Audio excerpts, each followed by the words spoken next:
Hello India. আমি আজকে এসেছি 2024 সালে লোকসভা ভোটে কৃষ্ণনগর থেকে সিপিএম এর যিনি দাঁড়িয়েছেন এস এম সাদি, ওনার কাছে বিশেষ গুরুত্বপূর্ণ দুটো বার্তা আমি জেনে নেব। বলছি, এই যে সামনে 2024 সালে লোকসভা ভোট, বাংলার মানুষকে বিশেষ কি গুরুত্বপূর্ণ বার্তা দিতে চাইছেন? আমরা বলেছি এবারে যে সাধারণ নির্বাচন, এই সাধারণ নির্বাচন অসাধারণ নির্বাচন হচ্ছে। আমাদের দেশের যে সংবিধান আক্রান্ত আরএসএস এবং বিজেপি দ্বারা, যে সংবিধানের মূল কথা হচ্ছে ধর্মনিরপেক্ষতা। সমাজে আমরা বলেছি দেশ বিপন্ন, সংবিধান বিপন্ন, একে রক্ষা করবার জন্য এবারে নির্বাচন খুব গুরুত্বপূর্ণ নির্বাচন। 2014 সালের পর থেকে আরএসএস পরিচালিত যে বিজেপি, এই সরকার সমস্ত রকমের সাংবিধানিক কাঠামোকে ভেঙে চুরমার করে দিচ্ছে। কার্যত পার্লামেন্ট, তার যে অধিকারগুলো খর্ব হয়ে যাচ্ছে, পার্লামেন্টও সেখানে হাস্যকর হয়ে গেছে। এবং সেখানে আমরা দেখবেন যে এই সময়কালের মধ্যে তারা যে প্রতিশ্রুতি দিয়েছিল, কোনো প্রতিশ্রুতি রক্ষা করেনি। সবকা সাথ সবকা বিকাশ, সে বিকাশ হয়নি। বিকাশ হয়েছে আদানিদের, বিকাশ হয়েছে আম্বানিদের, তাদের সম্পত্তির পাহাড় কোটি কোটি টাকা ছাড়িয়ে গেছে। আমাদের দেশের মানুষ সর্বশান্ত হয়েছে। মূল্যবৃদ্ধি অসাধারণ, অস্বাভাবিক। পেট্রোল ডিজেলের দাম একদিকে 1000, একদিকে সেঞ্চুরি, 100 হয়ে গেছে। তাহলে কি দাঁড়ালো?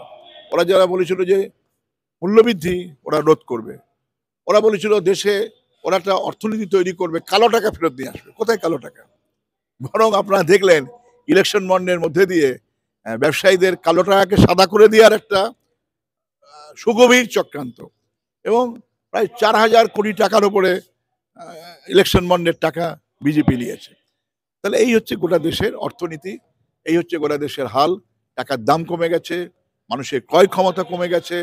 আমাদের দেশের যে রপ্তানি এবং বাণিজ্য নীতি, তাতে দেখবেন যে আমাদের দেশের আমদানি করতে হচ্ছে, রপ্তানি কম।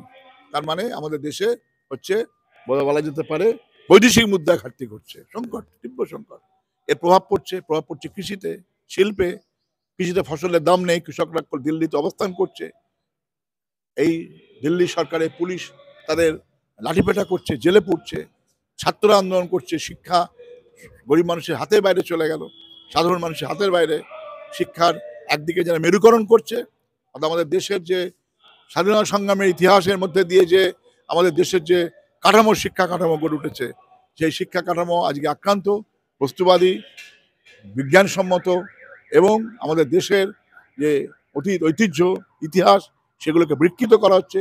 ইতিহাসটাকেও বিকৃত করা হচ্ছে ইতিহাস পরিষদের মধ্যে দিয়ে।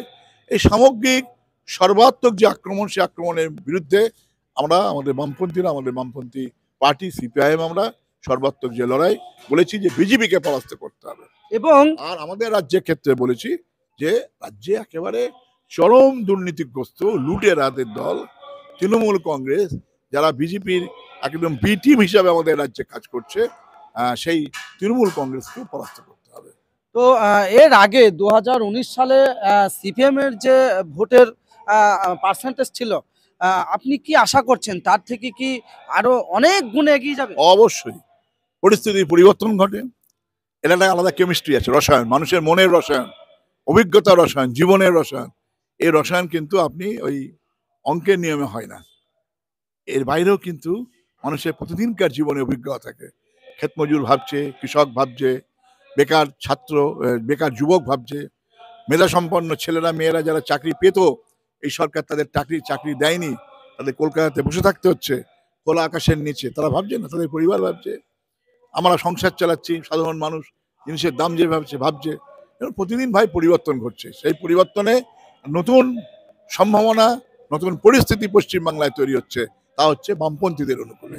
বলছি, এই 2024 সালে লোকসভা ভোট সুস্থভাবে নির্বাচনটা হবে, এটা কতটা আশাবাদী আপনি? দেখুন, নির্বাচন কমিশনের সঙ্গে আমাদের দেখা হয়েছে, আমরা দেখা করেছি। আমরা চাই অবাধ সুষ্ঠু নির্বাচন।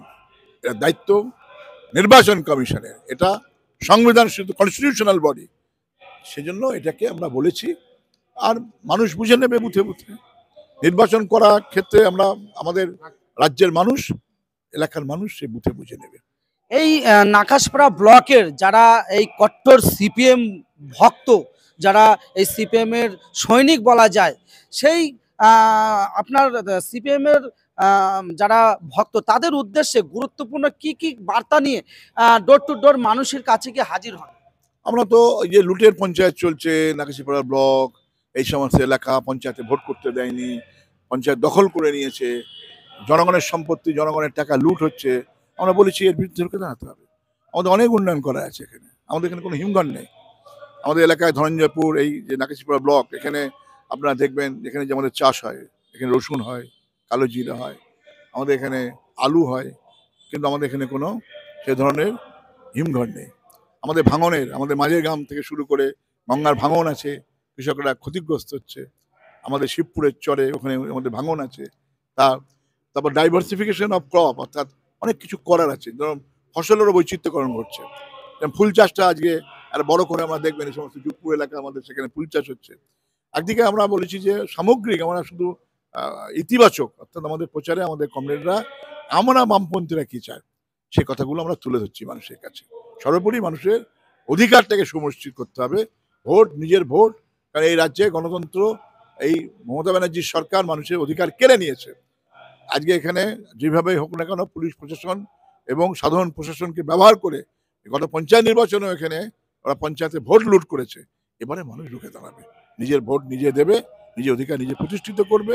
আমাদের কর্মীরা বাড়িতে বাড়িতে সেসব প্রচার সংগঠিত করছে। ছোট্ট আরেকটা কথা, এই লোকসভা ভোটে জেতার দিক দিয়ে আপনি কতটা আশাবাদী? আপনার আমরা আশাবাদী, ভক্তদের একটু যদি আমরা আশাবাদী। এই আসনে লড়াই হচ্ছে, লড়াই শুরু হয়ে গিয়েছে, শেষ পর্যন্ত লড়াই হবে এবং সে লড়াইয়ে আমরা আশাবাদী। শুনতেই পেলেন, কৃষ্ণনগর কেন্দ্রে যিনি এসএম সাদি, তিনি আপনাদের সামনে সমস্ত বিষয় তুলে ধরলেন এবং 2024 সাল আর বেশি দেরি নেই, লোকসভা ভোটে সুস্থভাবে যাতে নির্বাচন হয় সেদিক দিয়েও কিন্তু আশাবাদী উনি বললেন আপনাদের সামনে। অবশ্যই এই ভিডিওটি বাংলার প্রত্যেকটা এলাকার মানুষকে একটা দেখার সুযোগ করে দেবেন, সকলে যাতে এই ভিডিওটি দেখে লোকসভা ভোটটা কিভাবে হয় এবং ইনি যে বিশেষ গুরুত্বপূর্ণ কিছু বার্তা দিলেন, ইনার যারা এই বামফ্রন্টের যারা ভক্ত তারা কিন্তু সেইভাবেই নির্বাচনের দিকে এগিয়ে যাবে। অবশ্যই আপনারা ভালো থাকবেন, সুস্থ থাকবেন। আমি রাকিব মিডা 01। Hello India.